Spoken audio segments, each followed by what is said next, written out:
many of us probably assume that condoms are a fairly recent phenomenon, as it turns out, they have been in use for thousands of years. That being said, back then, they were made from animal intestines.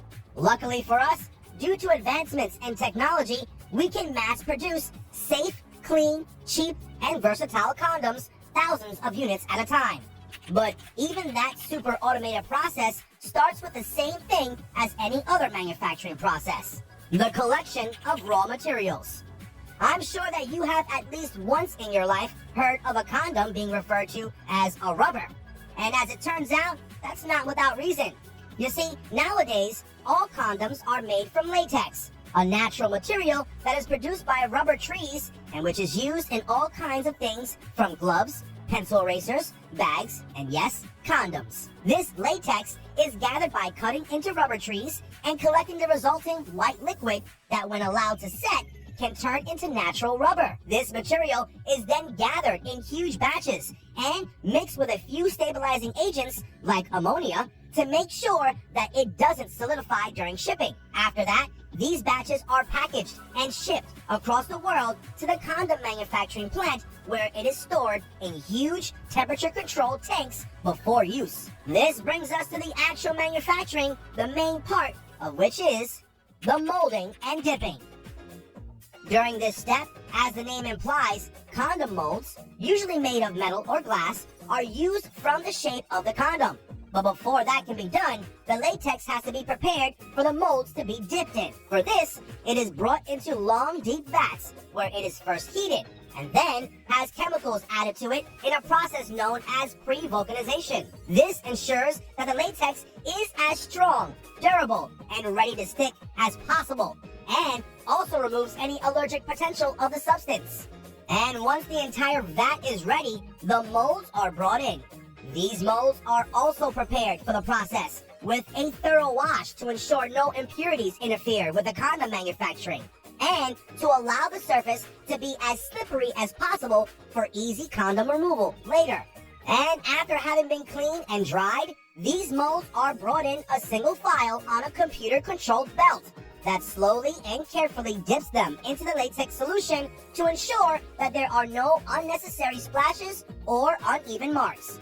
That is also why the molds are rotated throughout the entire process, as it ensures that a smooth, shiny, and even layer of latex sticks to the mold. Finally, once they have been submerged for a predetermined amount of time, the molds are brought out as carefully as they were brought in, once again, to ensure an even layer. Now, while this does create the initial shape of the condom, the layer is still only a hair's width. So, after the first layer has been allowed to air dry for a bit, the molds are once again dipped in the latex the same way as before to increase the thickness, and as a result, the strength of the condom. And with that second dip, the molding process is finally complete, after which we can move on to the next step: vulcanization. Now, if we were to remove the condoms from the molds right now, while they would definitely hold their shape, they would not be nearly as strong or as elastic as they should be. So, to induce those qualities, the condoms are brought into a long furnace where they are heated up. This process is known as vulcanization and can increase the strength and elasticity of latex by over 200%. And as a bonus, it also gives the latex a smooth, almost silky surface, which is important for quite obvious reasons. And after this process is complete, the still warm condoms are passed along a rolling brush that rolls the top edge of the condom into the signature rim that allows a condom to remain strong, while also allowing someone to hold it while applying. And finally, once the rim has been made and the condoms are strong and dried out, we can move on to the next step: cleaning. It's not a surprise that a healthcare tool like a condom has to be perfectly clean and free of any residue or impurities.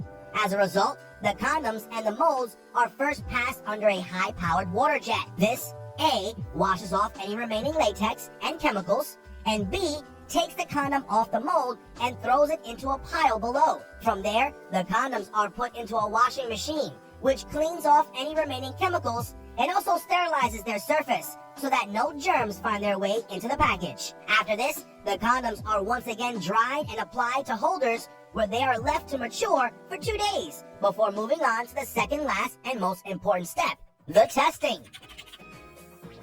Since a faulty condom has the potential of ruining someone's life in huge ways, a lot of emphasis is placed on the safety and consistency of condoms.